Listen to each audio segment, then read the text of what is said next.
O medo como engenharia do mundo. Ensaio de Edson Pinto Coelho e Lívia Mafalda. A história humana não é uma marcha moral ascendente. É um sistema sofisticado de contenção do medo, que muda de forma conforme a escassez muda de rosto.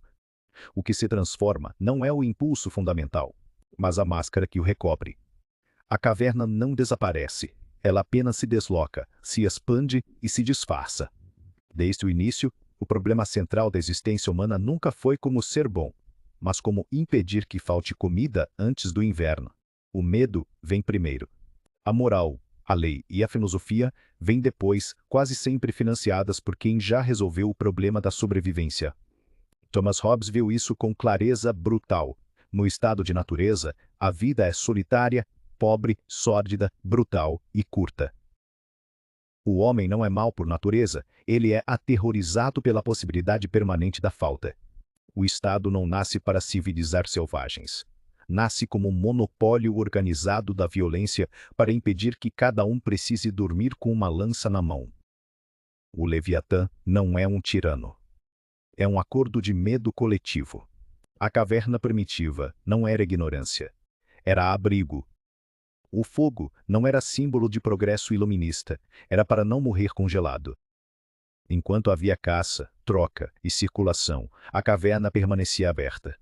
Quando o exterior virava ameaça real, ela se fechava. Nasce aí a primeira fronteira, muito antes de virar conceito em congresso. Alguns plantavam, outros afiavam lanças. Não se tratava de preguiça contra trabalho, mas de temporalidades distintas diante da mesma ameaça. O agricultor trabalhava para o presente. O guerreiro, para o futuro que ainda não havia chegado. Afiar uma lança é trabalho racional contra a fome que pode aparecer amanhã. A violência não nasce do ódio. Nasce da percepção clara de que amanhã talvez não haja espaço para todos os filhos ao redor da panela. Pierre Clastres, em sua Antropologia das Sociedades contra o Estado, mostrou que mesmo os povos ditos primitivos já compreendiam o perigo. O poder tende a se concentrar. Por isso criavam mecanismos para impedir que um homem se tornasse chefe permanente. O Estado não é uma invenção tardia da civilização. É o resultado inevitável quando o medo da escassez supera a capacidade de contenção tribal. O Estado, ao concentrar o medo, também o amplia. O que antes era a fome da tribo virou um medo de colapso sistêmico, crise financeira, guerra continental, vigilância digital. A caverna virou cidade. A cidade virou império. O império virou burocracia. E o medo, agora abstrato e gigantesco, continua exigindo novas formas de fechamento. Nenhuma nação é moralmente pura. A pequena potência não deseja justiça, deseja oportunidade para ocupar o lugar do dominador. Aprende com o império, copia sua linguagem moral e, quando pode, o substitui, não para governar melhor, mas para não ser governada. A história não é disputa entre bons e maus. É disputa permanente entre quem está em cima e quem aprendeu como subir. Por isso, a história não é linear. Ela gira. Mudam as armas, os discursos, as tecnologias. Permanece o medo, a escassez e a luta pela prioridade. O universalismo costuma durar exatamente até a primeira prateleira, vazia no supermercado. Quando a fome chega, a identidade endurece. Ela deixa de ser celebração cultural e vira instrumento de exclusão. Não protege valores, protege recursos. Toda civilização é apenas uma caverna sofisticada tentando se convencer de que já superou o escuro. E quando o medo acaba? Quando a fome da sede vira abraço em vez de disputa? Quando o outro deixa de ser concorrente de sobrevivência? Quando o círculo substitui os dentes? Até lá, toda a ordem continuará sendo apenas uma técnica mais elaborada de administrar o mesmo problema antigo. Como viver juntos, quando não há o suficiente para todos?